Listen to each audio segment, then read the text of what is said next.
This CoveTalk is going to discuss intelligence, strategic and international law implications relating to the Greyzone and cyber operations. Noting Russia's activities against the Ukraine have been consistent since 2014 and are often cited as the most prevalent recent example of cyber operations in the Greyzone. In light of recent world events, what do these actions mean for future conflict or broader strategy? This morning, we're talking with Professor Andrew Phillips, Miss Catherine Manstead and Colonel Penny Saultry, and I'm Dr. Lauren Sanders.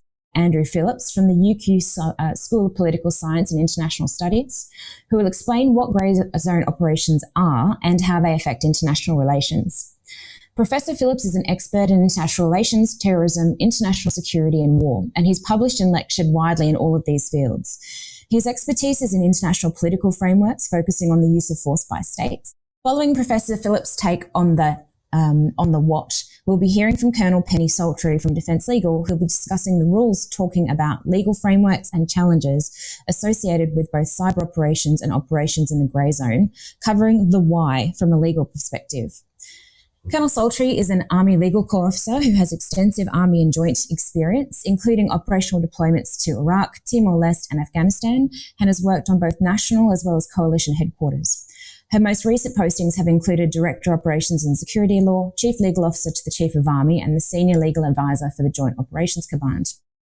We have Catherine Manstead, who holds the position of Senior Fellow in the Practice of National Security at the Australian National University National Security College, and is a Director of Cyber Intelligence at Australia's largest independent cybersecurity services company. She's previously led the ANU National Security College's public policy team and has lectured in and published widely in this area at Bond University, Harvard, and given evidence before parliamentary committee. A quick reminder that this is an unclassified discussion and all of our questions and responses will be based on open source and publicly available information. Andrew, if you could kick us off, please, with what is meant by the term the Greyzone and how do Greyzone operations affect international relations?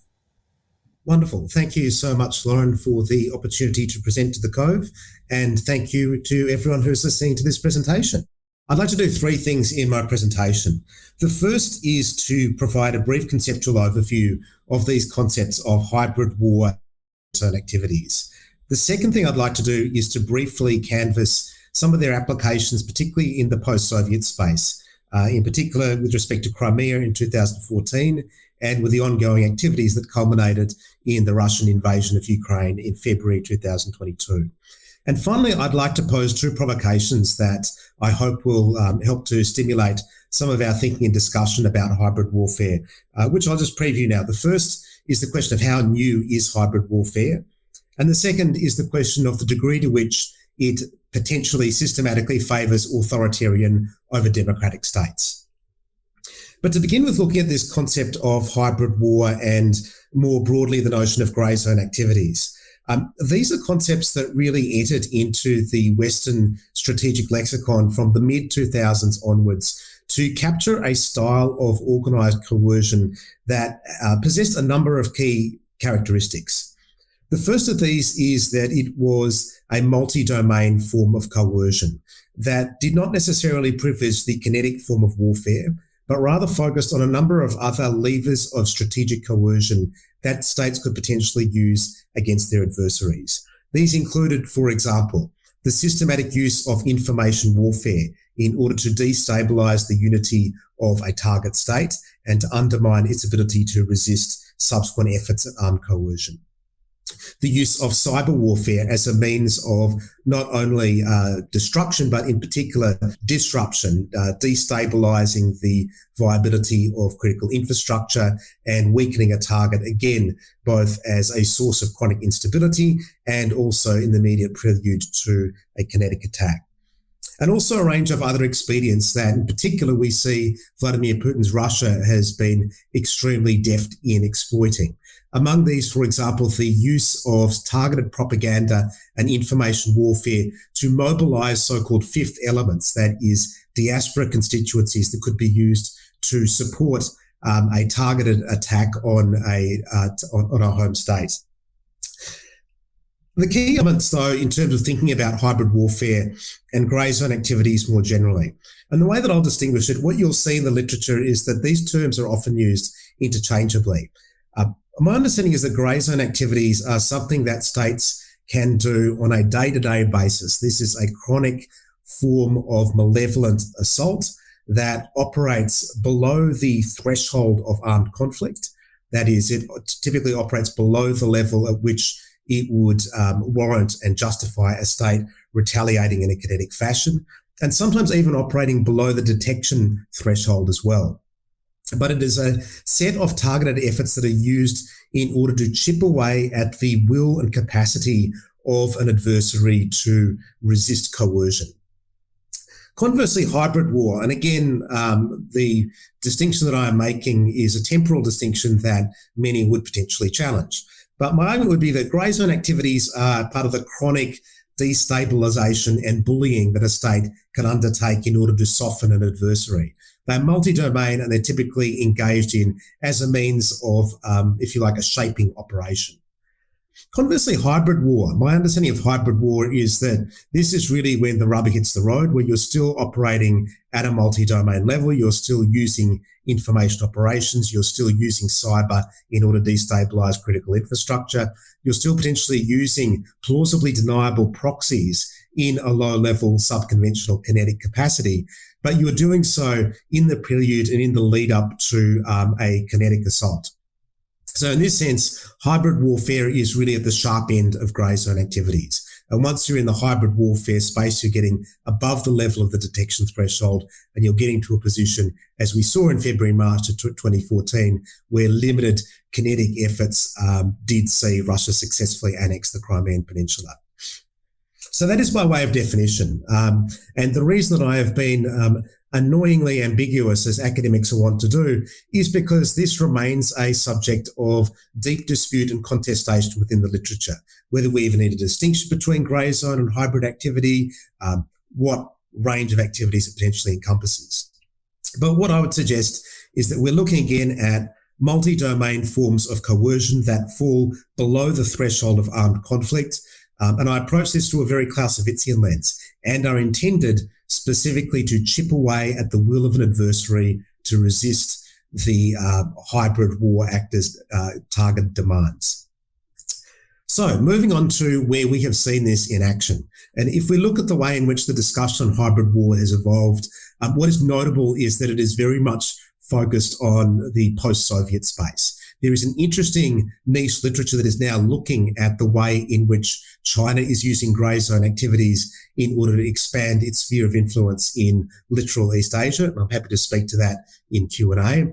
But a large part of the discussion is focused very much on the activities of the Russian Federation. And what's notable when we see the language of hybrid war is that this was really, really acquired a degree of traction when the head of the general staff, and now the head of the general staff in Russia, Gerasimov, coined what has been erroneously described as the Gerasimov doctrine, as, if you like, a blueprint for coercion. And essentially, the argument went here that this is a situation in which you are able to coerce a target state through a staged process of serial and cumulative aggression, operating only above the level of kinetic conflict, right at the very apex, right at the very end of this sequence of events. So if you'll imagine the analogy here would be, if you like, that kind of classic story of boiling a frog, that you've got a targeted state, and the idea behind this is to use a series of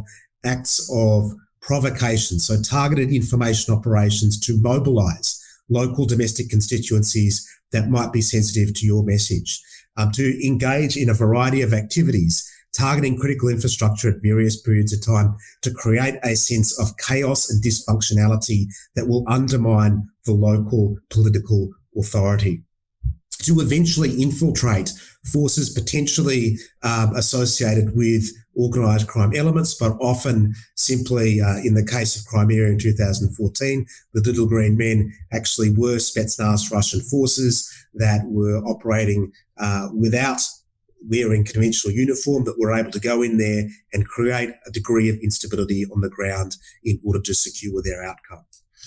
So what's notable with the Gerasimov doctrine is that this was actually an idea that Gerasimov was looking at what the West had done with the colour revolutions in the post-Soviet space. and said, well, the West has actually been engaging in a form of hybrid grey area coercion designed to chip away at the authority of Russia in its post-Soviet clients, and to do so in order to expand Western influence. So as much as we often see this as being the product of Vladimir Putin or Gerasimov, the Russian masterminds coming up with this as a novel form of conflict, in fact, they were actually in their own minds seeking to riff off what they saw as a new form of Western aggression below the level of armed conflict in order to secure and advance their objectives.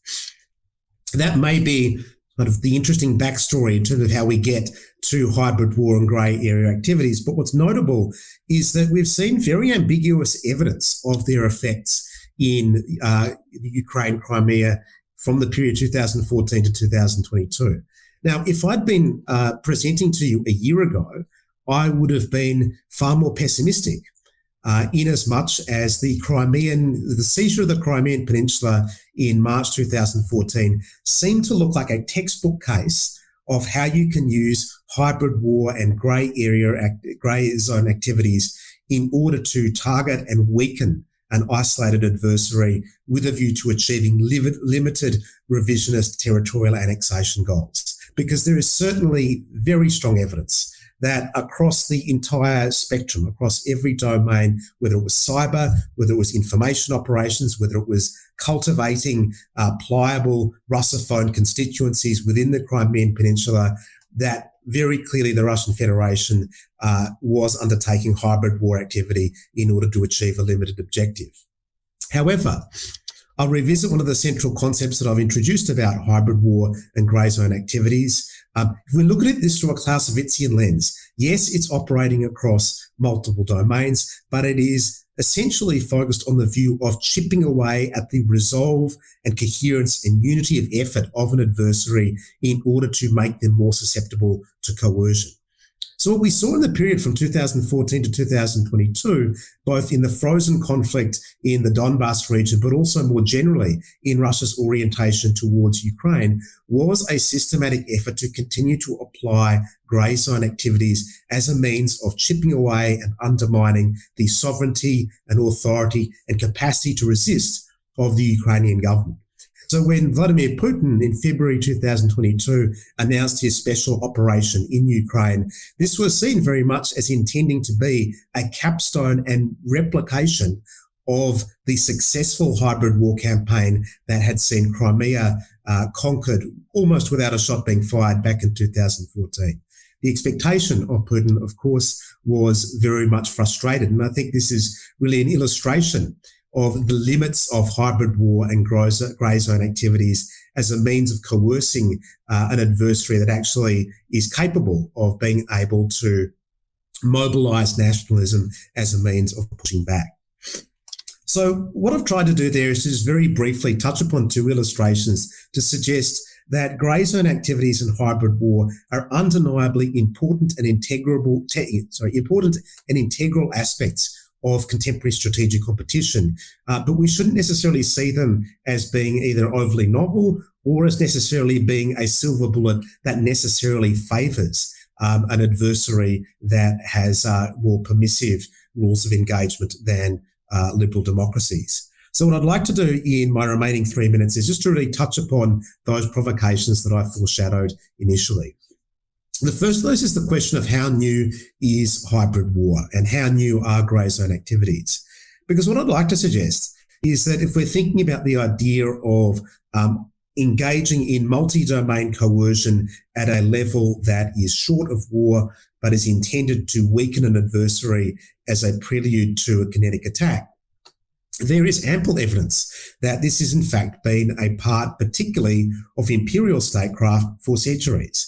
There is very strong evidence. I mean, if we look again, taking Russia as an example, Russia first annexed Crimea as part of a wide-ranging expansion back in 1783, and it involved the initial cultivation of proxies, the use of targeted propaganda to mobilise and weaken the resolve of the adversary khanates that they were expanding against. So what has really changed and what has been distinctive, and here I defer to my fellow panellists here in terms of the revolutionary character of the shifts that this has inaugurated. But what's really changed is the emergence of cyber as a distinct domain with no historical precedence, as a new vehicle through which hybrid war and grey area activities can be undertaken.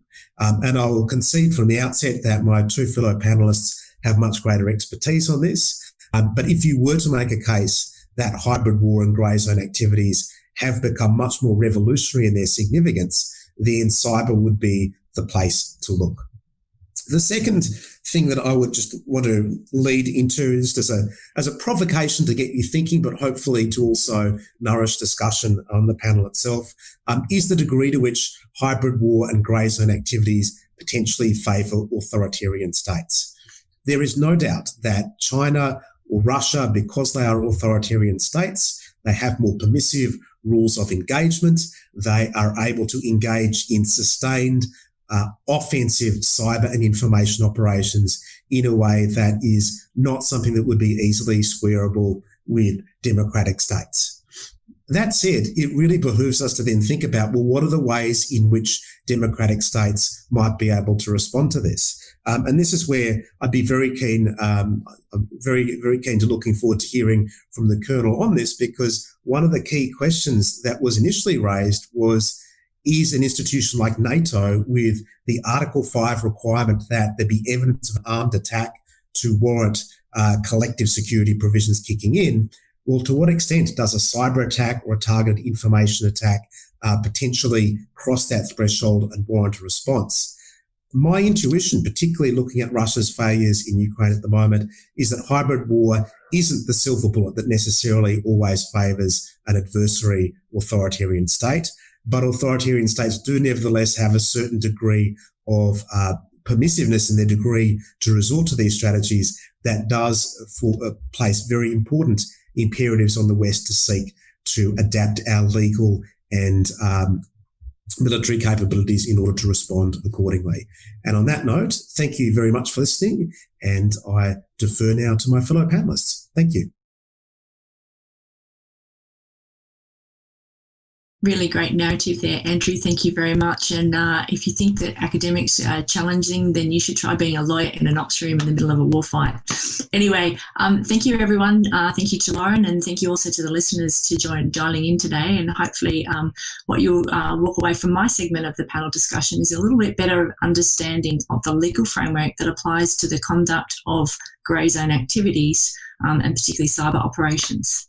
So my assessment is that the legal framework is probably one of the single biggest challenges for the ADF when thinking about grey zone activities. And let me explain why, using a pyramid of the 3 layers of interaction between states, which some of you in the audience may already be familiar with. So I'll describe that first. At the base is the largest layer, and that is cooperation, where states work willingly together to achieve usually outcomes that are mutually beneficial to their national interests. The next layer, which is smaller than that of cooperation, is that of competition, where states compete against each other to achieve outcomes favourable to their national interests, the outcome of which may be detrimental to another state or states. And then finally, it's not unusual for relations between states to dip between these 2 layers. They may be cooperating in total, they may be cooperating in some areas and competing in others, and then they may be in a complete competition relationship. But then finally, at the very top of the pyramid, there is the smallest layer of all, right at the apex, and that is of conflict, where a state will use force against another state to achieve its national interests at the expense of another state. And understandably, there's a very hard line between competition, the competition layer, and the apex at the top of conflict. And it makes sense that there be such a hard line, because if a state is in conflict with another state, in other words, at war, then it tends not to generally be competing or cooperating with that state anywhere in its relationship. So why is all of this relevant? Well, because it also reflects the very binary nature of international law as it impacts relations between states. In really simple terms, there are 2 legal frameworks, one that is applicable during armed conflict and one that applies to everything else, in other words, in peacetime. The areas of competition and cooperation are regulated by peacetime international law, but the top segment of that pyramid, the layer of conflict, is regulated by a completely different set of laws, and those that are far more familiar to military forces such as the ADF, and that is the laws of armed conflict. Now, some of our listeners will be very familiar with the laws of armed conflict, and it is this familiarity that I believe could cause problems if a state decides to involve its armed forces in the conduct of Greyzone operations. But I'll come back to this issue shortly. There is a lot of law, and it is relatively clear about what would trigger a right for a state to use armed force against another state, primarily the right to defend itself against an armed attack. Now, interestingly, you should flag that as an issue, Andrew. I can say there is a lot of authority out there that states generally regard that an armed attack can occur by cyber means. And there was a statement made in 2018 by the UK Attorney General, which reflects the UK's position quite specifically on that.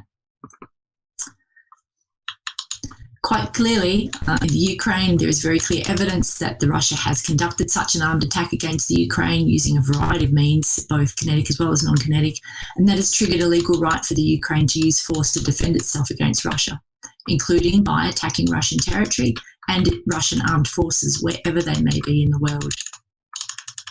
But going back to the other two layers of our pyramid, cooperation and competition, this is what we're really going to be talking about today. International law does not distinguish between those two remaining layers. It applies the same law to both of them, and the actual law that it is peacetime international law. So as I've said earlier, international law is binary in that sense. There is either armed conflict and force can be used, or it is not armed conflict and states must behave towards each other in a manner consistent with peacetime international law. So how does this all actually relate to Greyzone? Well, without applying too strict a definition to the meaning of Greyzone, international lawyers could see it as referring to the very top competition layer of our pyramid. Those activities that don't cross over that very clear legal threshold to trigger a conflict, but could be considered to nudge right up against that threshold and potentially even test it. And this is where it gets very challenging, as Andrew has already flagged, for states such as Western liberal democracies who abide by and promote a rules-based international order. Because unlike the conflict zone, where there is a lot of rules or laws that make it very clear what is lawful and by default what is unlawful, this is not the case for peacetime international law, where the law is far less clear and it is less certain what is lawful and what is unlawful. So let's talk briefly about some of the key prohibitions that we know exist in peacetime international law that are most relevant to Greyzone activities. And I'll keep this in very general terms, noting that most of our audience are not international lawyers, and thank God for that. There's enough of us out there. The first prohibition that I'll touch on is the prohibition against the threat or use of force against the territorial integrity or political independence of any state. What does this mean in practice? Well, we had a great example in the lead up to the Russian invasion where military coercion was used by Russia in the form of posturing its military forces along the Russian and Belarusian border with the Ukraine prior to its invasion of Ukraine. That was done largely as an attempt to intimidate or coerce the Ukraine. The second prohibition that I'll touch on is actions that would, a prohibition against taking actions that would result in the violation of fundamental rules of international law. Things like, for example, conduct of genocide or apartheid, torture, conduct of aggressive war or racial discrimination.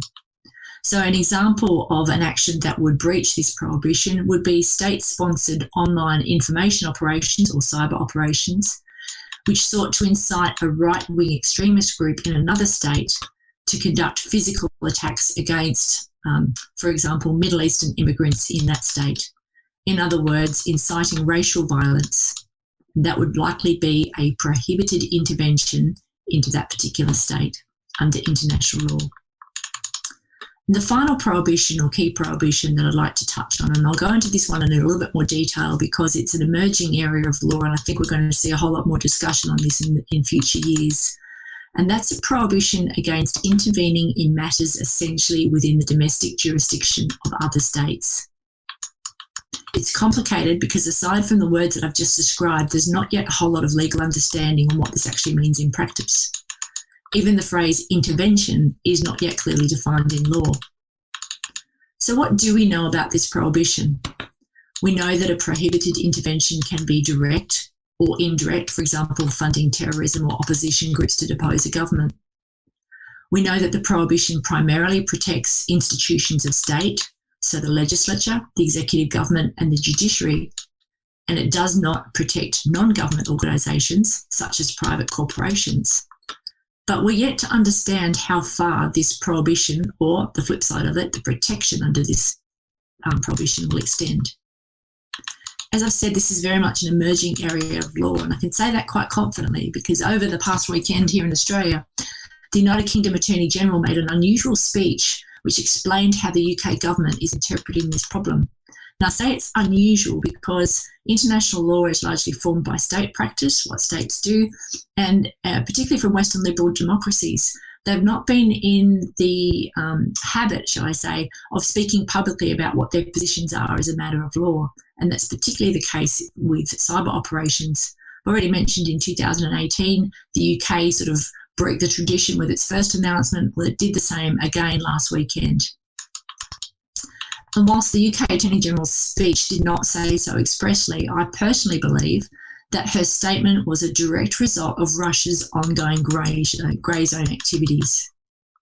What the Attorney General did say quite clearly is that she recognised that she cannot begin to call out unlawful behaviour of other states unless the UK goes on the record as saying what it does regard as lawful. And that is exactly what they've done. So let me give you some examples that the UK believes would constitute a prohibited intervention by intervening in its domestic jurisdiction. And interestingly, all of the examples relate to cyber operations.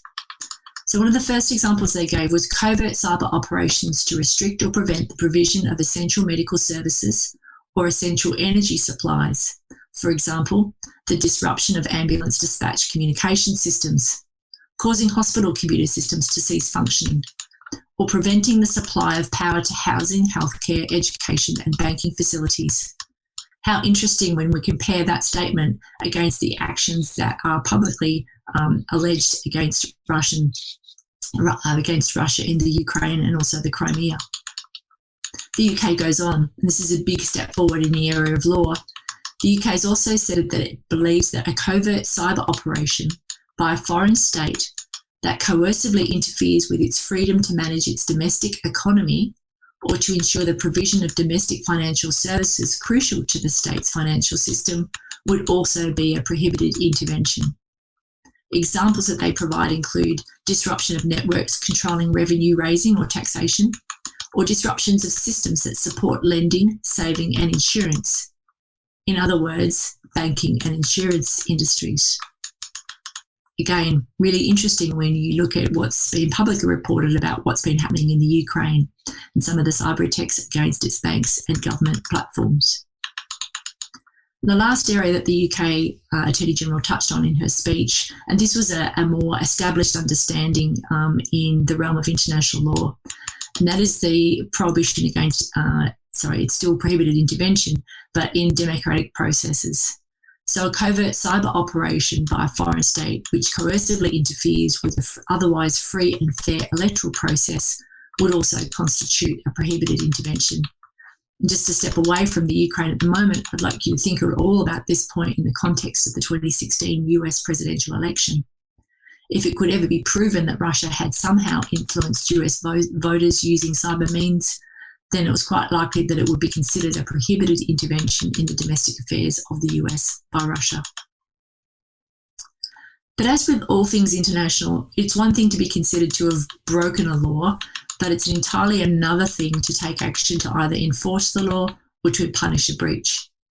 And in peacetime, remembering there are very clear limits on the circumstances in which a state can use force against another state, the repercussions if a state is found to have committed a prohibited intervention, in other words, to have breached international peacetime law, they're very relatively limited repercussions can be taken.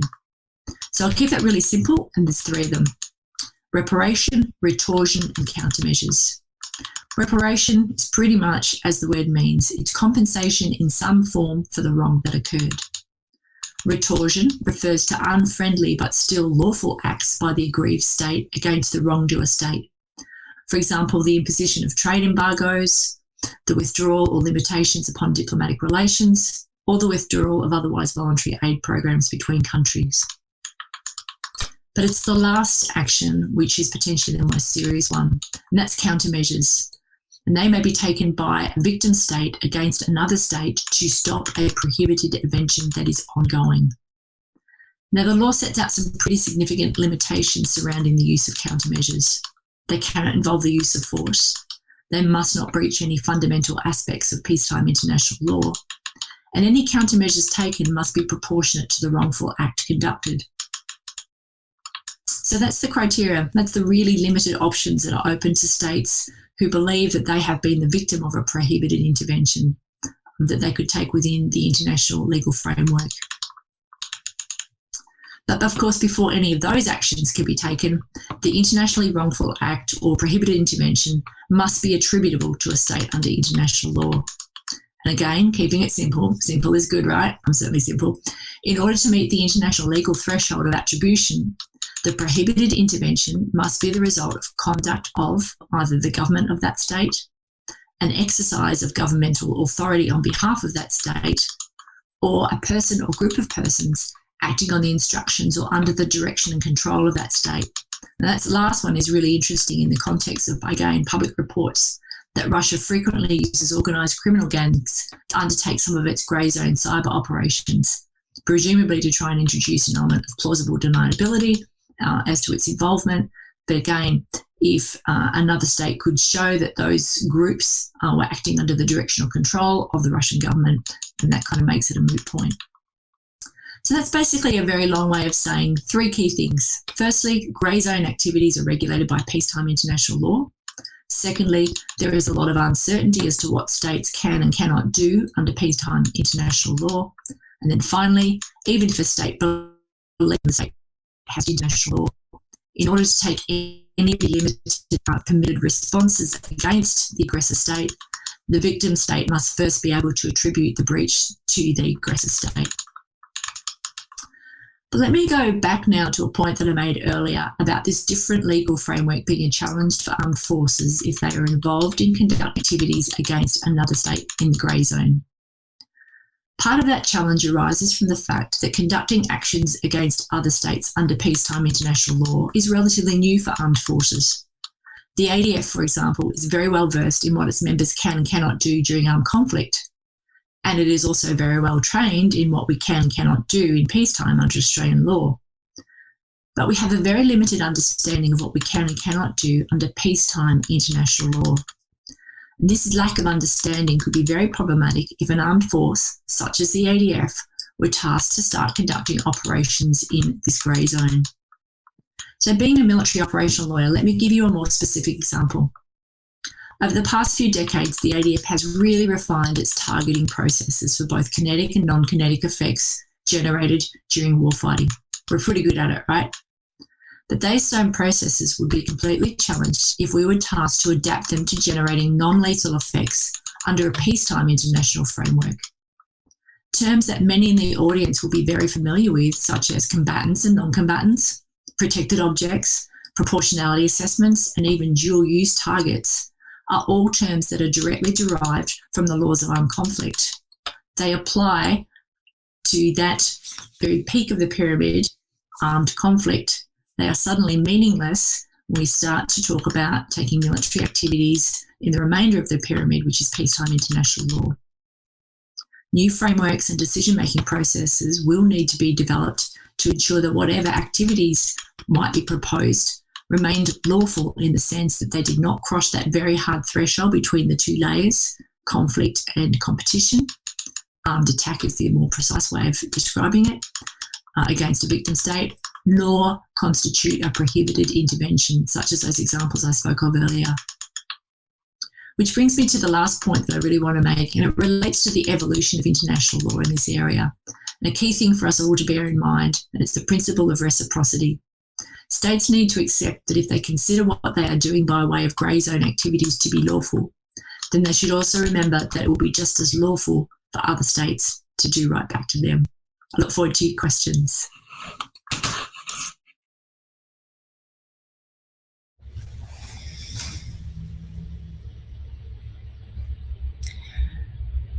Thank you so much for the opportunity to talk today. I followed two incredible presentations there that have my mind sparking with ideas and new thoughts on this topic, grey zone.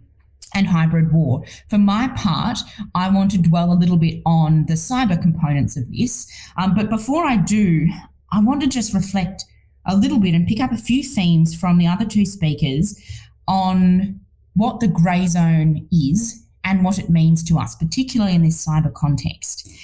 And to me, it's worth remembering that the grey zone is not a place that you can go. It is not a geography. You cannot step physically in and out of the grey zone. It exists, and this is why it's such a fantastic topic for the Cove. It exists in the realms of the mind. It is an intellectual topic.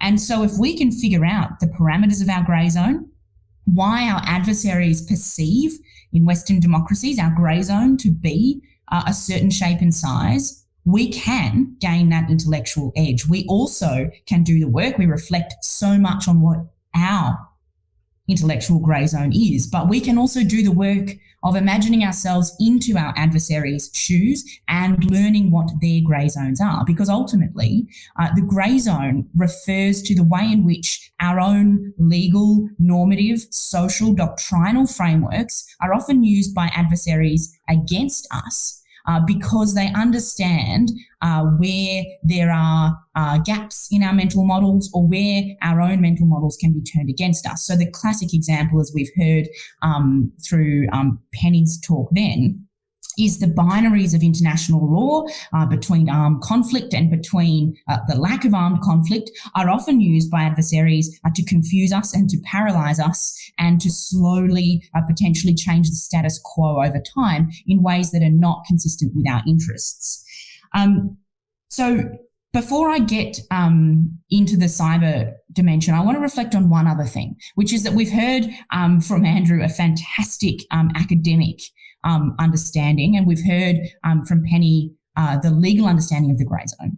I want to contend that those who understand the grey zone best in this world are not academics or even military people. They're not practitioners like me. They're actually kids.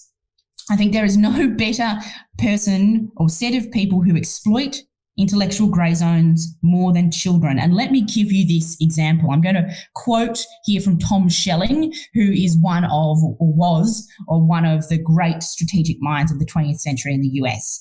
And he gives this example of a child, and I think this child is absolutely owning the grey zone. Let me read this quote to you from Tom Schelling.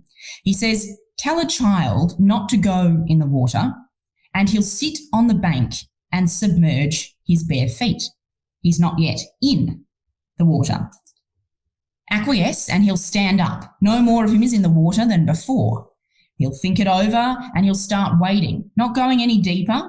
He'll take a moment to decide whether this is any different, and he'll go a little deeper, arguing that since he goes back and forth from deep to shallow, it all averages out.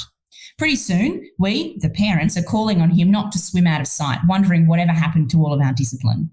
So children know how to exploit those grey zones, those gaps in our system of discipline and punishment to change the status quo over time. Now, what does this mean for cyber? And I said I wanted to think about the way in which grey zone manifests for cyber, and I want to do that in 4 ways, 4 characteristics of grey zone operations and how it plays out in cyberspace. And these are those 4 characteristics. 1, in grey zone operations, and particularly grey zone cyber operations, we deal with issues where that are below the threshold for a legal response. So that's the first one, below thresholds. Second characteristic, often cyber actions in the grey zone are deniable. It's hard to pin them to a particular actor or author. Third, they're often integrated. They use multiple elements of power at the same time to achieve their effect.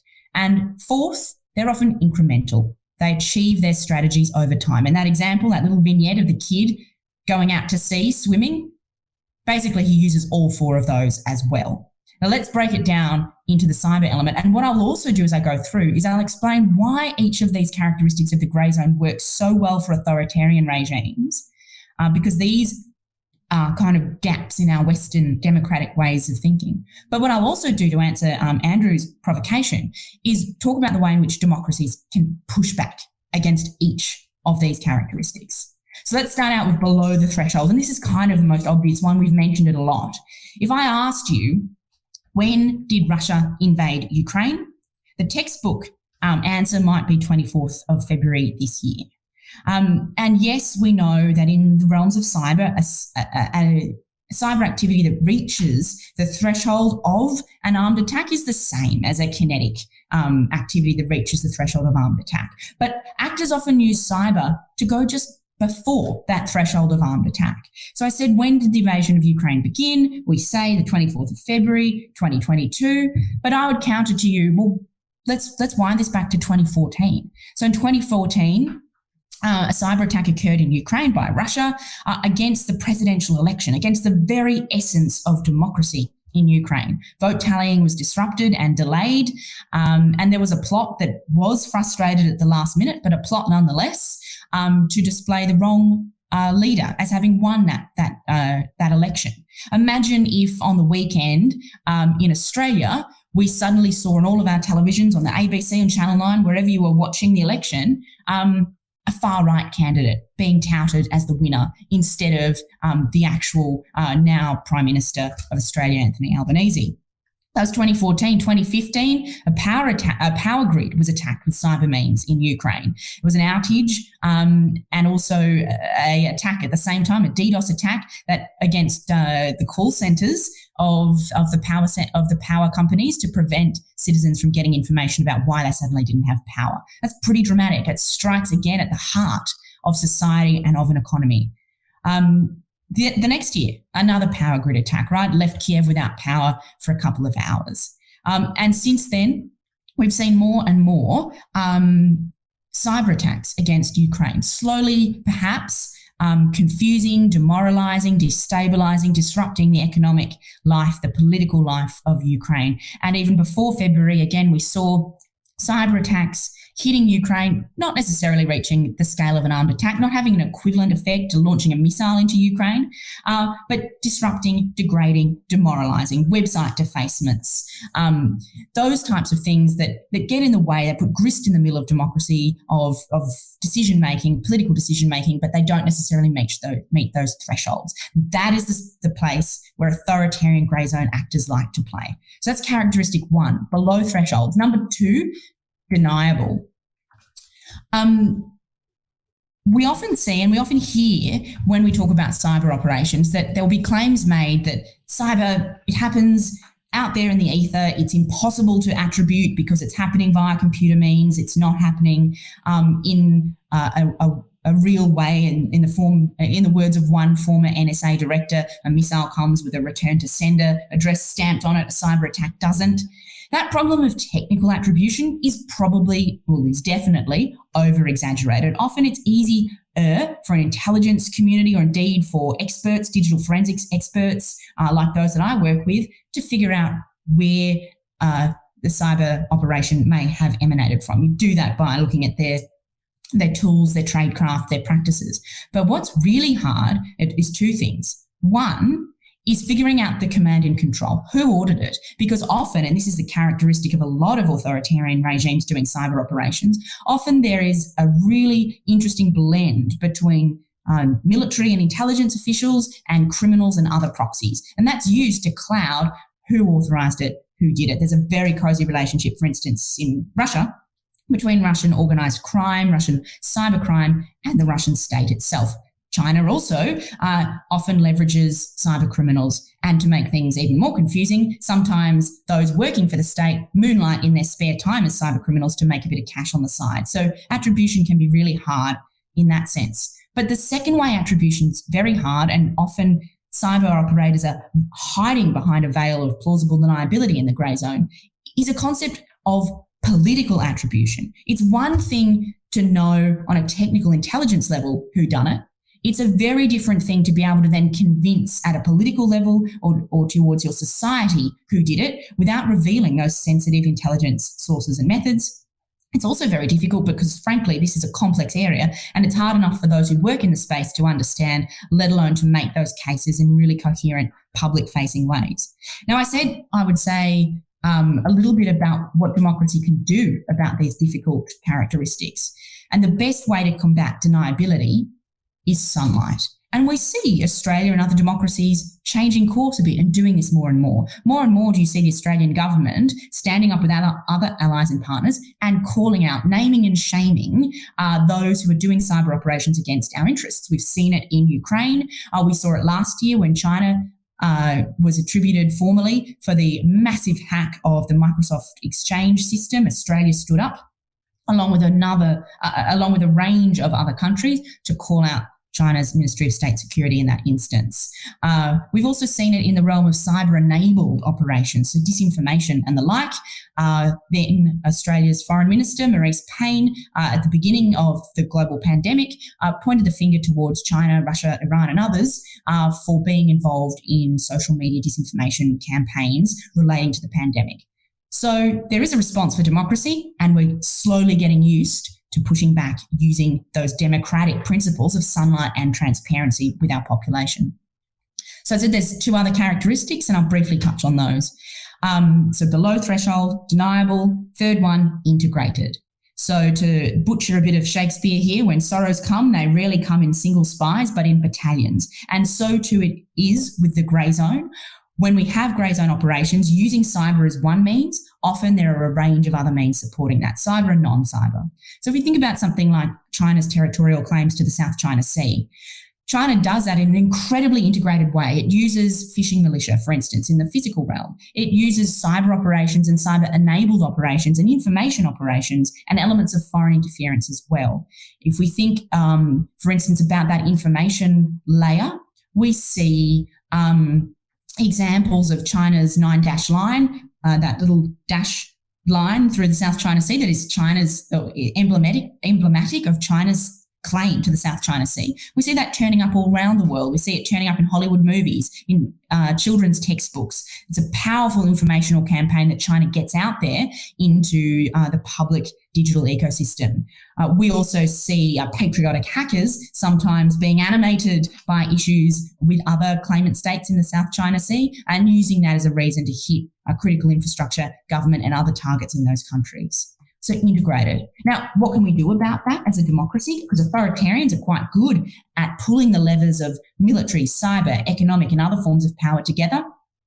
Well, the first thing is recognising it as a problem, and to paraphrase a speech that CDF gave back in 2019 at ASPI called Modern Political Warfare.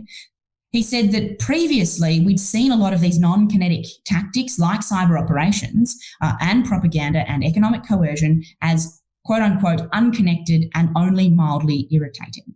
So if we build a better picture of situational awareness that factors all of these in, understands the integrated campaigns of our adversaries, then we're on the beginning of the right path to addressing them. And finally, characteristic 4, that is incrementalism, right? So rarely in the Greyzone do we see adversaries reach out and try and go for an all-out grab, right? They don't go for big strategic victory. They layer small tactical wins together in order to slowly change the status quo over time. Andrew mentioned the notion of a frog in boiling water. So how do we respond to that? Because we know that authoritarian regimes, I think it's a misnomer to say that they are strategic grandmasters who have this all laid out over time and a big strategic plan that they're working towards. But they do have the ability to marshal resources in order to push a particular strategy and also to create strategic opportunity for themselves. They shape the environment over time so that when opportunity presents, they take advantage of it. What do we do to respond to that? And what might democracy do? I think it's about shifting how we talk about this and shifting the mental models that our publics use and our political levels use and also our militaries use to understand what might be a threat, what might be a risk. And traditionally, we look for a smoking gun, right, to know that something bad has happened. A shot's been fired, an effect has been had.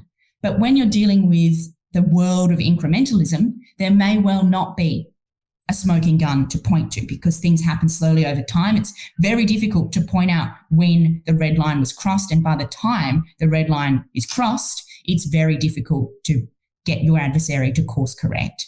So we need to change the way we think about risk and threat, and we need to look more towards understanding contingent and future risks and threats and explaining that and motivating that to those within our communities, whether that's a military community, a national security community, and those without it who have some interest and some ability to shape it, politicians, the public at large. Finally, let me just reflect then on what all of this means. So we see the Greyzone being an area of contest and competition. We see it being very intractable for democracies to deal with, and we see that authoritarians have a natural advantage. But I want to just come back to something that I said at the beginning, that those 4 characteristics of our grey zone are characteristics that we created for very good reasons. They reflect features of our rules-based order. They reflect the international law system that we have created. They are not inevitable. They are not immutable. We can change and adapt to them. And critically, we can also find where the grey zones exist in the minds of our adversaries. We should, to echo back to something that Andrew said, in some sense look to live up to the promise that was in the Gerasimov Doctrine, which of course was talking about the way in which Russia perceived the West to be masters of the grey zone. We can and should live up to that. It doesn't mean that we need to do the type of tactics that authoritarian adversaries do. We shouldn't use cyber operations against civilian targets. Disinformation is something that doesn't coexist easily with democracy, but there will be other things that we can do, both to defend our grey zone and to find and exploit others. So I'll leave it there, and I'm really looking forward to the questions. Fantastic. Thank you so much for those comments. I think they really helpfully framed the issues relevant to cyberspace and Greyzone and how they interact. We've been receiving texts with questions from across the Army and the Defence Force more broadly from those watching online. And the first question I'd like to pose to all 3 of you, even though it has a bit of a legal flavour to it, is talking about what you were mentioning, Catherine, in terms of characterisation of that red line. So the question is, it seems likely that given the relatively low threshold of violence between states to amount to an armed conflict, that there will be grey zone activities that are regulated by the laws of armed conflict, but both states involved might want to characterise or not characterise the activities as triggering an armed conflict. So effectively, grey zone operations are conducted in a context where technically we could be in armed conflict, but states may choose not to officially recognise this. So what challenges does this potential misalignment of state characterisation and legal characterisation pose? But also, I think from a political perspective, if you could all touch on that question for me. And I might start with Andrew and then Penny and then through to Catherine. Thanks. Terrific. It's a wonderful question, and I will defer to my colleagues on some of the more technical aspects of it.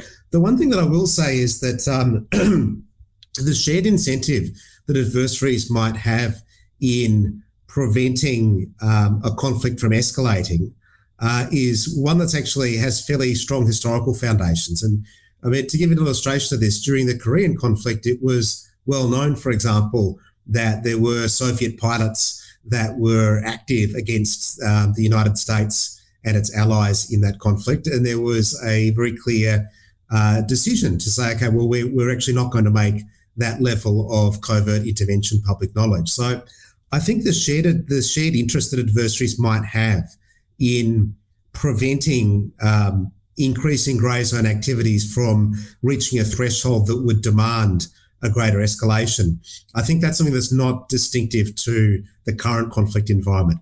What I would say, though, and where I think the situation has become more challenging, because we have a much more complex information ecosystem, it is going to be more difficult for adversaries in a state of heightened grey area conflict and competition to be able to actually preserve the level of secrecy necessary to prevent a greater popular awareness of this happening. And I guess in some ways this is the flip side of Catherine's observation earlier, that we do need to be more vigilant both as a government but also as a people about the level of grey zone activity that's occurring. But at the same time, once you have that greater level of popular awareness, it's very difficult for the government to turn off that in order to control escalation dynamics. And Lauren, I'd add to that, and Andrew, really good analysis, because it always, notwithstanding what the law might say, it always is very much within the realm of governments and the political parties that operate them to make the decision as to whether they want to seek to enforce or call out behaviour that might be unlawful. And that includes those really threshold decisions as to whether they will publicly announce a particular action that has been conducted against them to be an armed attack. And you've already touched on some of those really good reasons as to why states might not want to do that. What I am seeing though increasingly is that particularly Western liberal democracies are starting to realise, and as Catherine very eloquently explained, the need to bring the sunlight to bear on some of these issues. And that's particularly the case, as I just in my presentation touched on, the UK increasingly publicly speaking out to identify exactly what those threshold issues are in a very public way. Now, they've identified some of those really specific examples of this is a red line for us in a matter of law. This is a prohibited intervention. And that's almost like, a public warning to those who might seek to take those actions against the UK, is that we will call you out as unlawful. And I think we'll hopefully see more Western liberal democratic states adopting similar, more public airings of their views and interpretations of the law to provide that clarity. And I can't help but use the analogy with the UK. It's interesting, their long-held policy of strategic ambiguity when it comes to nuclear deterrence. That's not working so well in this cyber domain, and they're having to be far more forthright in their views and opinions. But over to you, Catherine, to sum this up far more eloquently than I can. I think it's a fantastic question. So it's the $1 million question, right? And I think to draw out on something Andrew said around how do you manage escalation dynamics, I think that's been a fear that's held us back from responding in a kind of proactive way here. So when you're dealing with a Greyzone operation, it's likely that someone's going to say, hey, military, DFAT, generate some options so that we can choose how to respond. And in general, those options either tend to be too ineffectual that they're not picked up, or too militarized that they would lead escalation to get out of control. So there's a pause for thought there. The other point is around the notion of deniability and its converse, transparency. If you do pierce that veil of deniability and you call out something, you do create an expectation that you will respond in a certain way. And again, I think that's held us back. There are examples where governments, the Australian government and others, haven't called out bad cyber activity because it will create a sense that the government needs to do something to respond. And maybe, again, to keep control of escalation dynamics, that's something that it doesn't want to do at that time. But again, I do think we need to flip that on its head. Because if we don't, the costs of not calling some of this out and not building a picture of transparency and a joined up notion of situational awareness might be that while we think about the risks of escalation over here, we miss a main game being fought over here. Now, that's not to say that we need to have a militarized option to everything, and maybe the military's role in all of this is building situational awareness more so than it is actually responding, because there may be other tools at the government's disposal to respond. But I think we need to have a really thoughtful conversation about this, because some of our fears and our risks that are known are easy to evaluate, but sometimes we don't take into account risks that are a little bit more inchoate and harder for us to understand. Thanks. I think that is another great summary of the issues that we're talking about when we're talking about how states are starting to respond to these threats. So one of the other issues that's come out or has been made evident through this discussion is that attribution is not as problematic as it has previously been held out to be. Technology is developing so that states can be identified, or proxies are being able to be traced back to controlling agents. Do we think that attribution is something we should be focusing our efforts on, or does it not matter anymore? Does it matter if it's a proxy, or is a states becoming more emboldened to undertake these actions and put their names to them? So I'll go around the grounds on that one again, but I might go in reverse order this time, noting the time. So Catherine, what are your thoughts on attribution? So again, you've come to the worst expert first here. I think I'd be really interested in what Penny has to say on state responsibility and some of the laws around there.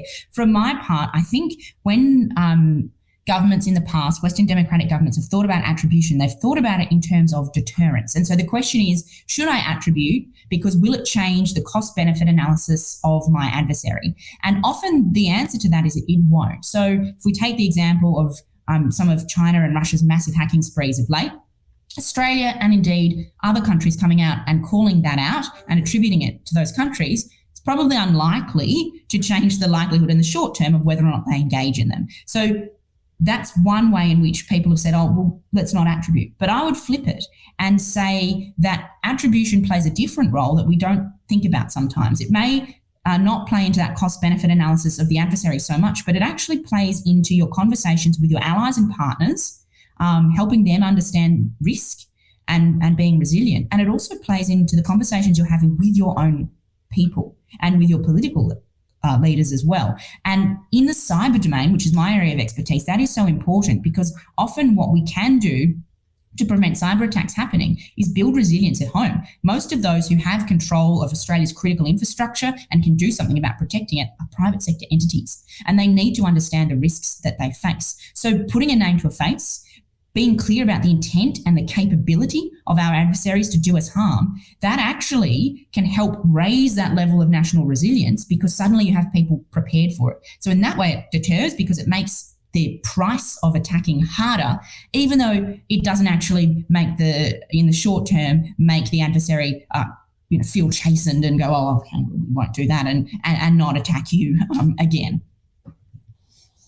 Thanks, Catherine. Penny, thoughts on attribution?